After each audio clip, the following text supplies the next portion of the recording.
Light amplification by stimulated emission of radiation. ఈ పేరు లేజర్లు కాంతిని ఉత్పత్తి చేసే ప్రాథమిక ప్రక్రియను వివరిస్తుంది. ఫోటాన్ల ప్రేరేపిత ఉద్గార విధానం ద్వారా కాంతిని పెంచుతుంది. లేజర్ ఆవిష్కర్త. మొట్టమొదటి ప్రాక్టికల్ లేజర్ను అమెరికన్ భౌతిక శాస్త్రవేత్త థియోడర్ హెచ్ మైమన్ అభివృద్ధి చేశారు. తేదీ దీనిని 1960 మే 16న కనుగొన్నారు. లేజర్ ఉపయోగాలు. పారిశ్రామిక అనువర్తనాలు. కటింగ్ మరియు welding.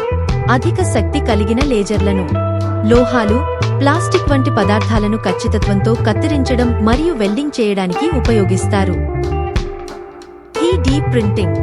Selective laser sintering (SLS) వంటి సంకలిత తయారీ పద్ధతుల్లో లేజర్లు కీలక పాత్ర పోషిస్తాయి. మెడికల్ అనువర్తనాలు. శస్త్రచికిత్స.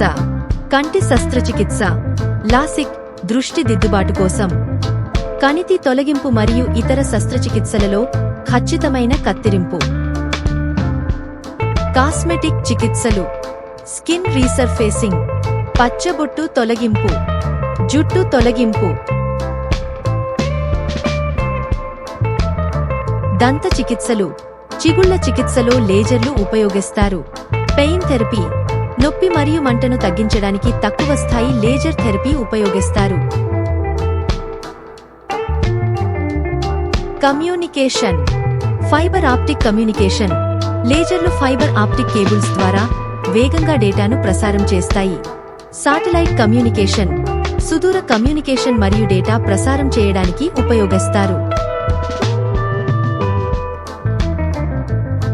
సైనిక మరియు రక్షణ.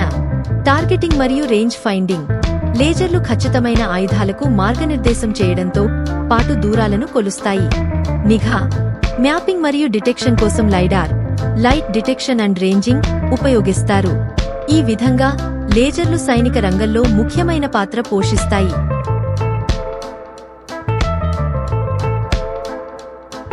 పర్యావరణ అనువర్తనాలు. Lidar mapping. ప్రకృతి దృశ్యాలు, అడవులు, పట్టణ ప్రాంతాలను అధ్యయనం చేయడానికి ఉపయోగిస్తారు. కాలుష్యం అనువర్తనం.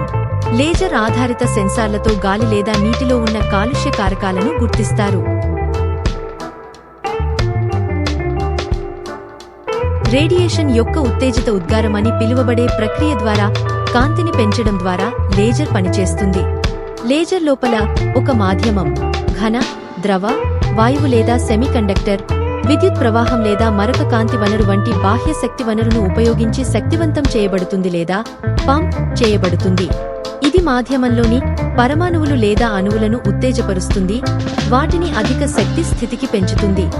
ఈ ఉత్తేజిత కణాలు తక్కువ శక్తి స్థితికి తిరిగి వచ్చినప్పుడు అవి ఫోటాన్లను, కాంతి కణాలు విడుదల చేస్తాయి.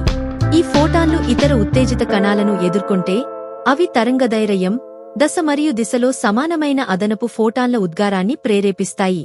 ఇది అత్యంత సున్నితమైన మరియు కేంద్రీకృత కాంతి పుంజాన్ని సృష్టిస్తుంది. లేజర్ కుహరం యొక్క ఇరువైపులా ఉన్న అద్దాలు ఫోటాన్లను ముందుకు మరియు వెనుకకు ప్రతిబింబిస్తాయి, పాక్షికంగా పారదర్శక అద్దం ద్వారా నిష్క్రమించే వరకు కాంతిని పెంచుతాయి, లేజర్ కిరణాన్ని ఏర్పరుస్తాయి.